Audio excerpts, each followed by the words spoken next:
kay Frank Leon, na nagtatrabaho sa isang talyer bilang taga-ayos ng mga sasakyan. Siya ay isang mahusay na mekaniko at mahal na mahal niya ang lahat ng kanyang mga ginagawa. Kalaunan, binisita siya ng isang babae na hiniling sa kanya na ayusin ang kanyang sasakyan at sinimulan siya nitong akitin. Lumalabas na siya ang kasintahan ni Frank na si Melissa at ginugol nila ang ilang oras na magkasama. Sa sumunod na eksena, makikita natin si Frank na naglalaro ng football kasama ang ilang mga bata sa neighborhood habang masaya siyang pinapanood ni Melissa. Pagkatapos ay nilapitan niya ito at hinalikan siya.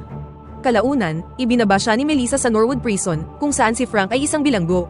Dahil sa kanyang modelong pag-uugali, pinahintulutan si Frank na madalas na umalis mula sa low-security prison. Ilang taon na ang nakalilipas, dahil sa pagkakakulong para sa isang maliit na krimen, tumakas si Frank sa bilangguan upang makita ang kanyang naghihingalong mentor. Ginawa niya ito dahil hindi siya pinahintulutang lumabas ng kahit na isang oras para makita siya, at dahil dito, gumawa siya ng isang matinding hakbang. Iniulat niya sa press ang kalupitang ito at pati na rin ang masamang pagtrato ng kulungan sa mga preso. Ngunit dahil sa kanyang mabuting pag-uugali at sa kwento ng press, inilipat si Frank sa Norwood. Habang naglalakad si Frank sa loob, makikita natin na meron siyang mabuting pakikitungo sa lahat ng mga gwardya at mga preso. Lahat ng nandoon ay minamahal siya, at si Frank ay merong positibong disposisyon. Gayunpaman, nang gabing yun, ang mga bagay ay nagsimulang magbago para kay Frank, na malapit nang matapos ang kanyang sentensya sa loob ng 6 na buwan. Ang bilangguan ay pinasok ng ibang grupo ng mga gwardya, na lubhang agresibo, at lahat sila ay pumasok sa selda ni Frank. Doon, sapilitan nila siyang nilagyan ng handcuff at pinalagad palabas. Ipinaalam sa kanya ng mga gwardya na ililipat siya sa ibang bilangguan, at nang magprotesta si Frank tungkol sa hindi pagsabi ng anuman tungkol dito, sumagot lang ang mga lalaki na ganito ang kanilang ginagawa. Nalilito at walang laban sa harap ng gayong grupo ng mga gwardya, si Frank ay ipinasok sa isang van at dinala sa isang high-security prison na tinatawag na Gateway. Ito ay pinamamahalaan ni Warden Drumgoole, na binati si Frank habang ipinapasok siya. Drumgoole! Nagulat si Frank nang makita ang lalaki, at naiintindihan niya kung bakit siya dinala dito. Nabunyag na si Drumgoole ang warden na hindi pinahintulutan si Frank na makita ang kanyang mentor, na nagudyok kay Frank na tumakas noon. Malinaw na dinala siya dito ni Drumgoole para maghiganti, at si Frank ay dinala na sa kanyang selda, kung saan ibinigay sa kanya ni Captain Meisner ang mahihigpit na patakaran. Galit na pumasok si Frank sa kanyang selda, at hindi nagtagal ay dinala muli siya upang makipagkita sa warden. Habang magkaharap ang dalawa, ikinwento ni Drumgoole kung paano niya hinintay ang araw na ito sa loob ng mahabang panahon. Mula nang makalabas si Frank sa kanyang kulungan, kinailangang harapin ni Drumgoole ang galit ng madla. Dahil sa nangyaring pagtakas, ang dati niyang malinis na reputasyon ay nasira. Ang masama pa, na-demote siya at inilipat sa Gateway. Habang nangyayari ang lahat ng ito, si Frank ay pinuri na parabang siya ay isang pambansang bayani, kaya sinisi ni Drumgoole si Frank sa pagbagsak ng kanyang career at reputasyon. Nang marinig ito, nainis si Frank at sumagot na kung ano man ang pinagdadaanan ngayon ni Drumgoole, ito ay dahil sa sarili niyang mga aksyon. Kung pinahintulutan niya si Frank ng kahit isang oras para bisitahin ang kanyang mentor, hindi gagawin ni Frank ang kanyang ginawa. Sinabi ni Drumgoole na si Frank ang lumabag sa batas, ngunit siya ang nagdusa para dito. Pinaalam ni Frank na nagdusa din siya nang masentensyahan siya ng dagdag na 5 taon sa kulungan, ngunit sinagot ito ni Drumgoole sa pamamagitan ng pagsabing hindi pa tapos ang paghihirap ni Frank. Pagkatapos nito, ipinadala niya si Frank para sa isang dalausing na ginagawa sa mga bagong saltang preso. Doon, hinubaran siya ng mga gwardya, at pagkatapos ay inutusang pumasok na sa chamber. Pinaalam sa kanya ng mga gwardya na mapupuno ng gas ang silid, at kailangan niyang pigilang ang kanyang hininga sa loob ng 30 segundo, dahil ang gas ay masyadong mapanganib kapag nalanghap. Ngunit nang natapos na ang proseso, namagitan si Drumgoole at hinayaan ang gas na manatili pa ng mas mahabang panahon, dahilan para umubo si Frank at mahirapang huminga. Kinabukasan, pumunta si Frank sa prison yard at nakilala ang ilan pang mga bilanggo. Ang isa sa mga preso ay ang bully ng prison yard at posibleng sinabihan ng warden na gawing malaimpyerno ang buhay ni Frank sa loob. Sinubukan niyang galitin si Frank sa pamamagitan ng paglalabas ng pocket knife, ngunit nakita ito ni Captain Meisner at inutos sa lalaki na ibigay ang kutsilyo. Nang hindi ito nahanap ni Meisner kahit nakapkapan na niya ang bully, lumingon siya kay Frank at tinanong siya tungkol dito. Gayunpaman, ayaw ni Frank na pumasok sa ganitong gulo at sinabing hindi siya interesado. Kalaunan, habang naglilinis si Frank ng sahig, nilapitan siya ni Dallas, isang preso na kasama dati ni Frank sa dati niyang kulungan. Nais niyang tulungan siya ni Frank na makatakas sa Gateway Prison dahil naniniwala siyang kayang-kaya ito ni Frank. Gayunpaman, hindi interesado si Frank at tinanggihan siya. Pagkatapos ay dinala siya ni Dallas upang makita si Eclipse sa garahe dahil alam niyang si Frank ay isang mahusay na mekaniko at nangakong hahanapan siya ng trabaho. Gayunpaman, ayaw ni Eclipse ng gulo at walang tiwala kay Frank. Kalaunan, kinausap ni Melissa ang mga gwardya sa reception area. Gusto niyang makita si Frank, ngunit sinabi ng bantay na hindi niya ito magagawa dahil siya ngayon ay nasa pangkalahatang populasyon. Hindi nagtagal, dumating si Meisner at sinabi sa kanya na ayos lang si Frank. Tinanong ni Melissa kung bakit na-transfer si Frank, na sinagot naman ni Meisner na isa lamang itong routine transfer. Sa sumunod na eksena, makikita si Frank na naglilinis ng isang piraso ng makinarya nang muli siyang mahanap ni Dallas. Nakahanap si Dallas ng ilang mga blueprint at may planong tumakas. Sinabi niya kay Frank na merong isang tubo na maaari nilang pasukan para makatakas, at pagkatapos nito ay aakyat sila sa isang maliit na tubo upang makapunta sa bubong. Gayunpaman, ibinasura ni Frank ang plano dahil ang tubo na iminungkahi ni Dallas na gagapangan nila ay sobrang init na kayang prituhin sila. Sa panahon ng tanghalian, nakita ni Frank ang isang batang preso na nakaupo ng mag-isa, at sumama sa kanya si Dallas. Kilala ang lalaki sa pangalang First Base, na sinabi kay Dallas na ayaw niyang maging bahagi ng kanilang grupo. Sa panahong yun, nakita nila ang isang inmate na sinaksak ang isang preso gamit ang kutsilyo, at lumayon na parang wala lang nangyari. Sinabi ni Frank kay First Base na ang tanging paraan para makaligtas sa kulungang ito ay ang magtulungan sila. Isang araw, sina Frank at First Base ay tumatambay sa prison yard, nang hamunin sila na maglaro ng football kasama si Chink at ang kanyang mga kaibigan.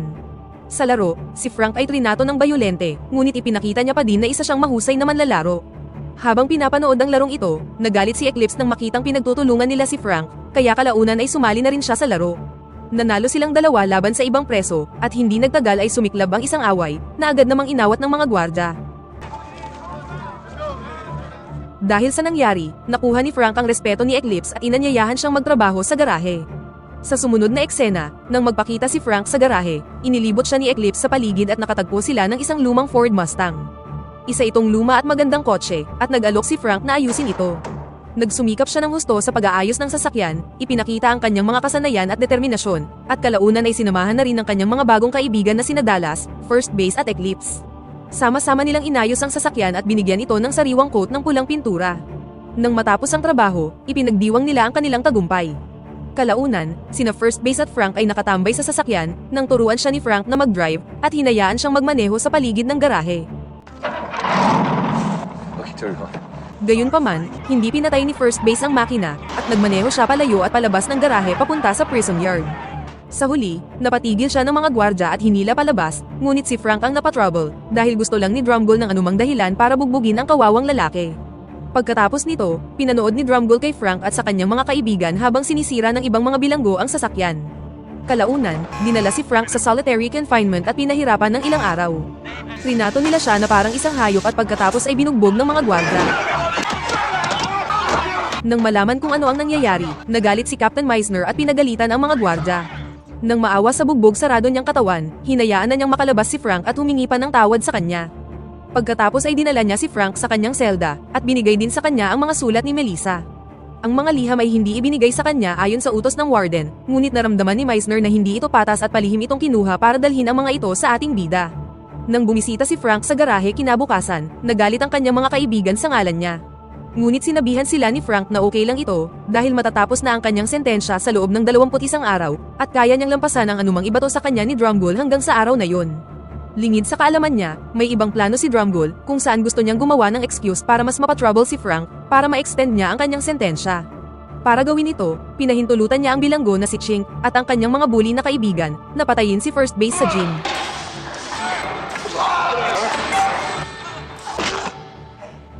Kinalaban at tinalo ni Frank si Chink. Ngunit hinayaan niyang mabuhay siya dahil alam niyang yun talaga ang gustong mangyari ni Drumgold. Si Drumgold, na pinapanood ang kaguluhan, ay nagalit nang hindi pinatay ni Frank si Chink at nasira ang kanyang plano. Nang makakuha ng pagkakataon, sinaksak ng isa sa mga tauhan ni Chink si Frank gamit ang isang improvised na patalim. Kinabukasan, habang nagpapagaling si Frank sa infirmary, pinayagan si Melissa na bisitahin siya. Binigyan siya ni Drumgold ng 30 minuto para makasama si Frank, ngunit makalipas lang ang ilang minuto, ilang gwardya ang pumasok para ihatid siya palabas. The warden said half an hour. Keep your mouth shut. Hey, I'm leaving. Kalaunan ng araw na yun, binisita si Frank ng isang preso. Sinabi niya kay Frank na makakalaya na siya sa susunod na araw, at ang unang bagay na gagawin niya pagkalabas ay ang gahasain ang kasintahan niyang si Melissa. Para ipakitang hindi siya nagbibiro, ipinakita niya ang larawan ni Melissa, na nagtulak kay Frank na magwala sa galit. Pagkatapos ay umalis na ang preso, at si Frank naman ay tumawag ng isang gwardya upang hayaan siyang gumawa ng phone call, ngunit tinanggihan nila ang kanyang pakiusap. Dahil wala ng ibang choice, pumunta siya kay Dallas at hiniling sa kanya na tulungan siyang makatakas.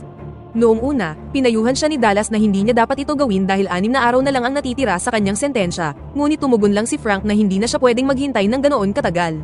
Kalaunan, sumang-ayon na din si Dallas at gumawa sila ng isang plano. Nang gabing yun, pinatumba ni Frank ang isang gwardya at tumakbo palabas ng selda, na sinundan naman ni Dallas.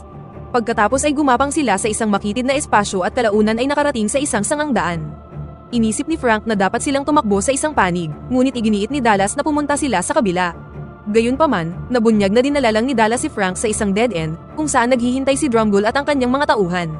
Labis na natuwa ang sadistang warden, dahil ngayon ay maaari na niyang bigyan si Frank ng 10 taon pang sentensya, para sa pagtatangkang tumakas sa pangalawang pagkakataon. I'm sorry, man. You were my ticket out of here. Lumalabas na siya ang gumawa ng plano para maniwala si Frank na nasa panganib ang kanyang kasintahan. Si Dallas, na trinaydor si Frank, ay hiningi ang ipinangako sa kanyang gantimpala kung saan makakalaya na siya sa kanyang habang buhay na sentensya, ngunit tinanggihan ito ni Drumgold at sinabing ginamit niya lang siya. Pagkatapos ay inutusan niya ang kanyang mga sadistang gwardya na bugbugin siya at ipinatapon sa isang pool ng tubig. Pagkaalis ni Drumgold, sinimulan ng bugbugin ng mga gwardya si Frank. Ngunit nanlaban ito at tinalo silang lahat. Pagkatapos ay iniligtas niya si Dallas, na humingi ng tawad sa kanya, nang ang isa sa mga gwardyang nahulog sa tubig ay biglang sinunggaban si Frank. Para iligtas ang buhay ni Frank, inilagay ni Dallas ang wire sa may tubig. Put it down, Dallas. Oh, yeah? What are you trying to scare me? Dahilan para makuryente ang kanyang sarili at pati na rin ang gwardya. Nang nagsimulang tumakbo si Frank, inisip ng security na tumatakas siya mula sa bilangguan at sinimulan siyang hanapin sa labas. Ngunit sa halip na tumakas, pumunta si Frank sa opisina ni Drumgold, kinaladkad siya sa execution chamber at itinali siya sa electric chair. Pagkatapos ay inactivate niya ang generator at sinecure ang kanyang kamay sa may switch. Sinabi ni Frank na kapag nabaril siya, ang kanyang kamay ay magtitrip sa switch at makukuryente ang warden. Hindi nagtagal, pumasok na ang mga gwardya sa execution viewing room na humantong sa isang standoff. Sa harap ni Captain Meisner, tinakot ni Frank si Drumgold na aminin ang kanyang buong masamang plano. Sa ilalim ng banta ng pagbitay, sa huli ay umamin na ang warden sa kanyang balak na pahabain pa ang oras ng pagkakakulong ni Frank. Everything that he said was true. Pagkatapos ay hinila ni Frank ang switch, ngunit wala namang nangyari. Inihayag ni Frank na tinanggal niya ang fuse ng generator, at gusto niya lang paaminin si Drumgold sa kanyang mga kasalanan. Pagkatapos ay hinuli na ni Meisner si Frank, ngunit dinala rin nila si Drumgold sa kustodiya, sa kabila ng pag-insist ng warden na nagbibiro lang siya. Bagamat nagbanta si Drumgold ng paghihiganti laban kay Meisner para sa pag-aresto, nanindigan ang kapitan laban sa warden. Isang judicial inquiry ang ginawa tungkol sa tiwaling pag-uugali ni Drumgold, at si Frank naman ay pinagsilbihan na lang ang araw na kinakailangan sa kanya. Makalipas ang ilang linggo, nakalabas na si Frank sa bilangguan at nakipagkita kay Eclipse sa huling pagkakataon, na bilang regalo ay nagbigay sa kanya ng tabako.